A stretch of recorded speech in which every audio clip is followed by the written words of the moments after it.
तो दोस्तों आज हम इग्नो MPS 004 दिसंबर 2024 को जो एग्ज़ाम हुई थी उसको डिस्कस करेंगे यहाँ पे। इससे हम लोगों को आइडिया हो सकता है कि किस तरह का क्वेश्चन आते हैं इग्नो में MA पॉलिटिकल साइंस की। ये कंपैरेटिव पॉलिटिक्स का क्वेश्चन पेपर है। तो यहाँ से आपका कोई भी सेक्शन से 3 क्वेश्चंस करना, में 2 सेक्शन है, एक सेक्शन से 3 क्वेश्चन करना पड़ता है, बाकी से 2 करना पड़ता है। तो मार्क्स है टोटल 20 मार्क्स इच क्वेश्चन और वर्ड लिमिट है 500। तो 500 वर्ड के इर्द गिर्द लिखना पड़ता है हम लोगों को और एक सेक्शन से 3 क्वेश्चन अटेम्प्ट करना पड़ता है, बाकी से दूसरा से 2 क्वेश्चन। तो पहला क्वेश्चन है examine the main tenets of structural functionalism with reference to Almond's ideas. तो गैब्रियल आल्मोंड की जो स्ट्रक्चरल फंक्शनल थ्योरी है उसके बारे में यहाँ पे लिखेंगे डिटेल्स में। आप यहाँ पे उनका जो स्ट्रक्चरल जो डायग्राम है उसको भी अगर देंगे तो बहुत अच्छा होगा। और इसके बारे में अगर आप लोगों को डिटेल्स में डिस्कस करना है आप लोग कमेंट्स में लिख सकते हैं। और दूसरा क्वेश्चन है discuss the main theory of state in post colonial societies. जो कॉलोनिज्म के बाद की जो थ्योरीज है थ्योरी ऑफ स्टेट, जैसे कि वेलफेयर स्टेट हो गया, फिर डेमोक्रेटिक स्टेट, इस तरह का जो थ्योरी ऑफ स्टेट है पोस्ट कॉलोनियल सोसाइटीज़ में, उस तरह का सब आप लिख सकते हैं यहाँ पे। तीसरा क्वेश्चन है what impact do international organisation have on power and nature of the state.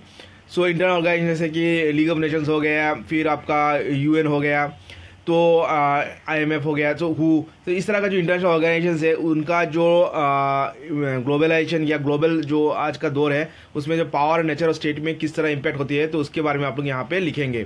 तो नेक्स्ट क्वेश्चन है आपका fourth, examine the liberal and Marxist approaches of the study of nationalism.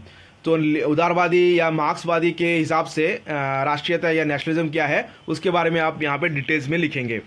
पांचवा question, critically analyse the role of religion in anti colonial struggles. तो religion किस तरह influence किए थे जो एंटी कॉलोनियल स्ट्रगल था। खासतौर आप यहाँ लिख सकते हैं जो रिवोल्ट ऑफ 1857 जो भारत में हुआ था उसका मेन इमीडिएट कॉज था आपका जो रिलीजियस कॉज था। तो उस तरह का जो भी कॉज है वो आप लिख सकते हैं आपका एंटी कॉलोनियल जो स्ट्रगल है उसके बारे में। सेक्शन 2 में हम लिखते हैं अभी क्या क्या क्वेश्चन आए हैं।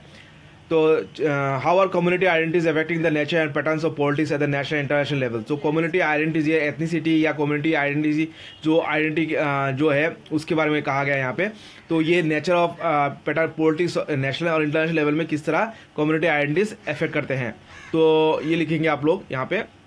किस तरह कम्युनिटी आइडेंटिटीज़ आपका विभिन्न जो नेशनल मूवमेंट की इश्यूज होती है, नेशनल मूवमेंट होती है, इंटरनेशनल लेवल में जो कम्युनिटी आइडेंटिटीज अगर उसको छेड़न होती है कम्युनिटी आइडेंटिटी, इंडिविजुअल कम्युनिटी किस तरह नेशनलिज्म या इंटरनेशनल लेवल में अपना मतलब इन्फ्लुएंस करती है, तो वो सब आप लिख सकते हैं।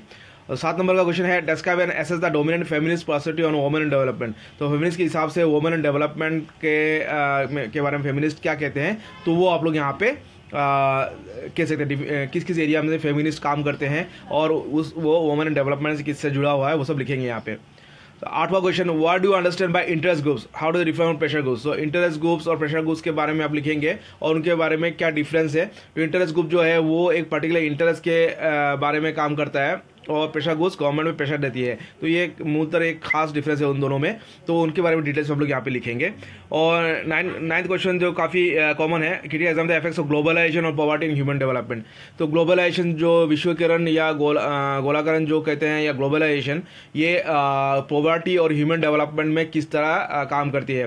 तो ये यहाँ पे आप लोग MNCs या जो मल्टीनेशनल कंपनीज है इसका उल्लेख करेंगे खास तौर पे, और जो आपका अंतर्राष्ट्रीय संस्थान है वो किस तरह इन्फ्लुएंस करती है थर्ड वर्ल्ड कंट्रीज़ में या उनकी डेवलपमेंट में या पॉवर्टी एलिवेशन में, वो सब इसका पॉजिटिव इफेक्ट्स भी देंगे या निगेटिव क्रिटिकल एग्जाम में तो निगेटिव इफेक्ट्स भी देना होगा आपको।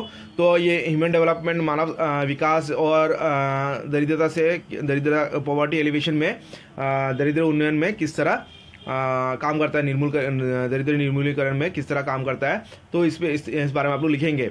और 10वां क्वेश्चन है how do the process of decentralization and participation help make democracy more effective. ये काफ़ी कॉमन, ये भी काफ़ी कॉमन क्वेश्चन है। डिसेंट्रलाइजेशन मतलब विकेंद्रीकरण। सो विकेंद्रीकरण किस तरह आपका डेमोक्रेसी को आपका गणतंत्र को और भी सशक्त करती है और गवर्नमेंट पार्टिसिपेटिव बनाता है, वो लोग सभी लोगों को राष्ट्र संचालन में हिस्सा देती है, सभी लोगों को मतलब ये लेके मतलब जो डेमोक्रेसी जो है बाय द पीपल जो फॉर द पीपल है तो उसको इफेक्टिव बनाती है।